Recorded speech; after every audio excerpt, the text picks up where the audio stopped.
क्या अर्जुन बिना श्री कृष्ण के महाभारत का युद्ध जीत सकते थे? अगर श्री कृष्ण ने अर्जुन के रथ की लगाम ना संभाली होती, तो क्या अर्जुन, कर्ण, भीष्म और द्रोण जैसे योद्धाओं को पराजित कर पाते?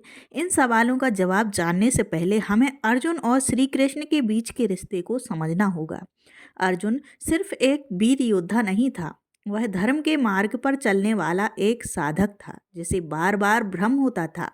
कभी मोह, कभी क्रोध, तो कभी अहंकार। ऐसे समय में श्री कृष्ण ही थे जो उसे सही मार्ग दिखाते थे।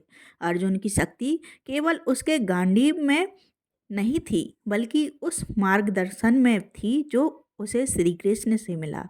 युद्ध केवल शस्त्रों से नहीं जीते जाते, नीति, संयम और सही दिशा भी आवश्यक होती है। अब आगे बढ़ते हैं उस पल की ओर जब युद्ध आरंभ होने वाला था और अर्जुन पहली बार विचलित हुआ। कुरुक्षेत्र का मैदान तैयार था। दोनों सेनाएं आमने सामने खड़ी थीं। शंख बज चुके थे, लेकिन अर्जुन का हाथ धनुष पर कांप गया। उसने श्री कृष्ण से कहा, मधुसूदन, मेरे अपने खून के रिश्ते सामने खड़े हैं। पितामह भीष्म, गुरु द्रोण और मेरे ही भाई, मैं इन्हें मारकर कौन सा सुख पाऊंगा? यह वो क्षण था जब अर्जुन का आत्मबल डगमगाने लगा। अगर उस समय श्री कृष्ण नहीं होते तो क्या अर्जुन युद्ध कर पाता? श्री कृष्ण ने केवल एक सारथी बनकर रथ नहीं चलाया, बल्कि अर्जुन के हृदय का भार भी उठाया।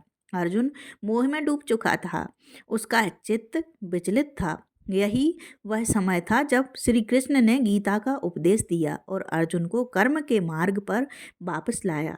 बिना श्री कृष्ण के उस ज्ञान के अर्जुन शायद युद्ध छोड़कर वन चला जाता। श्री कृष्ण ने कुरुक्षेत्र में केवल युद्ध की रणनीति नहीं बताई, बल्कि अर्जुन की आत्मा को झकझोर कर रख दिया। जब अर्जुन ने हथियार डाल दिए और कहा, मैं युद्ध नहीं करूंगा, तब श्री कृष्ण ने मुस्कुराकर कहा, हे पार्थ, ये शरीर नाशवान है, आत्मा अमर है। तू युद्ध कर, क्योंकि यह तेरा धर्म है। श्रीमद् भागवत गीता केवल शास्त्र नहीं, जीवन का सार थी। अर्जुन का भ्रम, मोह, शंका एक एक करके समाप्त हो गए। उसमें एक नया अर्जुन जन्मा, जो युद्ध के लिए नहीं, धर्म की स्थापना के लिए लड़ने को तैयार हुआ। सोचिए, अगर श्री कृष्ण वहाँ ना होते तो क्या अर्जुन जीवन के इस गूढ़ सत्य को समझ पाता? क्या कोई और उसे इस स्तर तक आत्मबोध करा सकता था? युद्ध से पहले अर्जुन की ये मानसिक यात्रा ही उसका सबसे बड़ा युद्ध थी, जो उसने श्री कृष्ण के साथ मिलकर जीता। युद्ध शुरू हुआ। शंखनाद की गूंज और तीरों की बौछार के बीच एक व्यक्ति मौन था, लेकिन सबसे अधिक प्रभावशाली श्री कृष्ण। उन्होंने शस्त्र नहीं उठाया, पर हर चाल में उनका निर्देश छिपा था। भीष्म, द्रोण और कर्ण जैसे अपराजेय योद्धा सामने थे। अर्जुन तो एक रथी था, लेकिन श्री कृष्ण की बुद्धि उसे महारथी बना रही थी। एक उदाहरण देखिए, जब भीष्म अपराजेय लगे, श्री कृष्ण ने शिखंडी को आगे कर उसकी कमजोरी उजागर की। जब द्रोण ने विनाश मचाया, तो श्री कृष्ण ने अश्वत्थामा के नाम की रणनीति सुझाई। अर्जुन सूरवीर था, पर दिशा उसे श्री कृष्ण से मिली। वह केवल लक्ष्य भेदना जानता था। कौन सा लक्ष्य पहले भेदना है, ये श्री कृष्ण बताते थे। अगर अर्जुन अकेला होता तो शायद वीर गति पा जाता, पर जीत संभव नहीं थी। कर्ण महाभारत का सबसे कुशल धनुर्धर, दानवीर और अपराजेय योद्धा। जब अर्जुन और कर्ण आमने सामने आए तो वह युद्ध महाभारत का सबसे भीषण और निर्णायक क्षण बना। कर्ण के पास दिव्य अस्त्र थे, उसका संकल्प अटूट था और उसका ध्येय अर्जुन को हराना। लेकिन उसके रथ की धुरी टूटी और वह नीचे उतरकर उसे सुधारने लगा।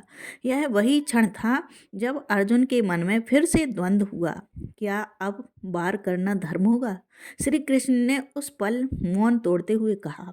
कर्ण ने भी अभिमन्यु को निहत्था मारने में संकोच नहीं किया था।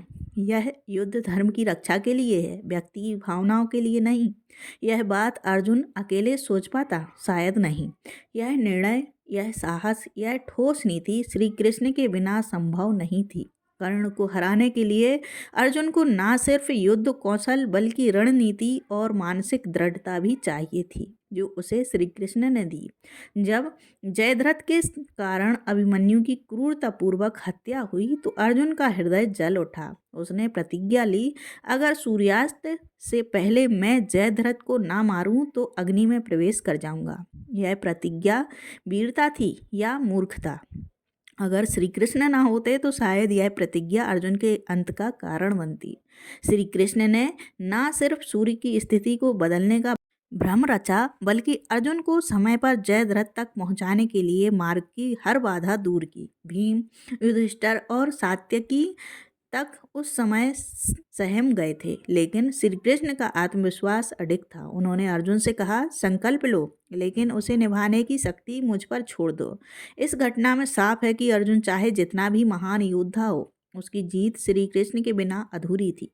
एक ऐसा दृश्य जो महाभारत का सबसे भावुक और रहस्यमयी क्षण बन गया। भीष्म पितामह सामने खड़े थे। उनके बाणों की बौछार में अर्जुन बिल्कुल पस्त हो चुका था। शरीर छलनी था, आत्मा हिल चुकी थी। अर्जुन का गांडीव थरथराने लगा और उसकी आंखों में हार की छाया दिखने लगी। यह देखकर श्री कृष्ण को क्रोध से भर उठे। उन्होंने नियम तोड़ते हुए रथ का पहिया उठाया और भीष्म की ओर दौड़ पड़े। यह संकेत था कि अर्जुन की सीमा अब आ चुकी थी। अर्जुन की वीरता भी कभी कभी थक जाती थी, लेकिन श्री कृष्ण की भावना कभी नहीं थकती थी। यह दृश्य इस बात का प्रमाण है कि अर्जुन अकेले उस युद्ध का भार नहीं संभाल सकता था। अगर श्री कृष्ण नहीं होते तो अर्जुन वहीं हार जाता, भीष्म से, भय से और अपनी ही हताशा से। महाभारत का युद्ध समाप्त हुआ, कौरवों का विनाश हो चुका था और पांडवों को विजय मिली थी। लेकिन यह विजय खुशियों से नहीं, बल्कि टूटे हुए संबंधों, अपनों की लाशों और भारी मौन से भरी थी। अर्जुन ने जब चारों ओर देखा तो उसे लगा, क्या ये वही युद्ध था जिसके लिए मैंने गांडीव उठाया था? अर्जुन के मन में ग्लानि ने घर कर लिया। उसने श्री कृष्ण से कहा, माधव, मैंने अपनों को खो दिया। धर्म की रक्षा तो हुई, लेकिन भीतर शांति नहीं है। उस समय श्री कृष्ण ने उसे समझाया, धर्म युद्ध का फल तुरंत सुख नहीं देता, लेकिन उसका प्रभाव युगों तक रहता है। यहाँ भी अर्जुन अकेला होता तो शायद वह इस मानसिक द्वंद्व से टूट जाता। उसकी आत्मा पर बोझ था, उसे हल्का करने वाला कोई और नहीं था सिवाय श्री कृष्ण के। महाभारत के बाद शांति थी, लेकिन अर्जुन के भीतर वीरता बुझने लगी थी। एक बार जब श्री कृष्ण इस संसार से विदा हो गए तो अर्जुन ने देखा कि उसका गांडीव उठाना ही भूल गया है। कुछ लुटेरे साधारण लोगों को तंग कर रहे थे और अर्जुन उन पर भी विजय नहीं पा सका। उसका बाण चल नहीं रहा था, हाथ कांप रहे थे और आत्मबल जैसे खो गया था। यह दृश्य हमें बताता है कि अर्जुन की शक्ति सिर्फ शस्त्रों में नहीं थी, बल्कि श्री कृष्ण के साथ में थी। उनके बिना अर्जुन एक सामान्य योद्धा जैसा हो गया था। यह वही अर्जुन था जो महाबली कर्ण, भीष्म और द्रोण को पराजित कर चुका था। इस घटना ने प्रमाणित कर दिया कि अर्जुन की असली ताकत केवल उसकी धनुर्विद्या नहीं, बल्कि श्री कृष्ण का सानिध्य था। अर्जुन की जीत केवल उसकी वीरता और धनुर्विद्या का परिणाम नहीं थी, बल्कि श्री कृष्ण की बुद्धिमत्ता, मार्गदर्शन और समर्थन का भी फल था। महाभारत के युद्ध में अर्जुन जैसे बहादुर योद्धा को जब भी कठिनाई आई, श्री कृष्ण ने उसे सही समय पर सही निर्णय लेने में मदद की। चाहे वह युद्ध की रणनीति हो, मानसिक साहस हो या नैतिक मार्गदर्शन, श्री कृष्ण का योगदान अविस्मरणीय था। अगर अर्जुन अकेले होता तो वह न केवल कई कठिन निर्णय लेने में असमर्थ रहता, बल्कि कई निर्णायक क्षणों में वह हारा भी हो सकता था।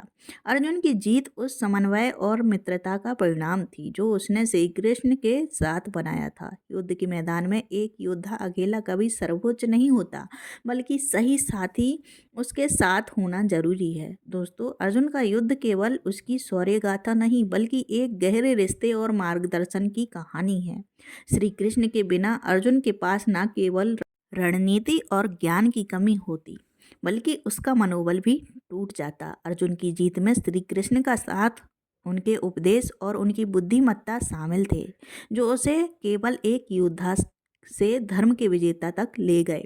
अब सवाल ये उठता है, क्या आप एक अर्जुन बनना चाहते हैं जो अकेला लड़ता है, या वह अर्जुन जो श्री कृष्ण के साथ मिलकर हर चुनौती को पार करता है? जीवन के युद्ध में भी सही मार्गदर्शक के बिना हम अक्सर हार जाते हैं, इसलिए सफलता के लिए सही साथी और सही मार्गदर्शन बेहद ज़रूरी है। दोस्तों, अगर आपको यह वीडियो पसंद आया हो तो लाइक करें, कमेंट में बताएं कि आपकी सबसे बड़ी ताकत क्या है, और चैनल को सब्सक्राइब करना ना भूलें ताकि ऐसी वीडियो आप तक पहुंचती रहे। धन्यवाद। जय श्री कृष्ण। राधे राधे।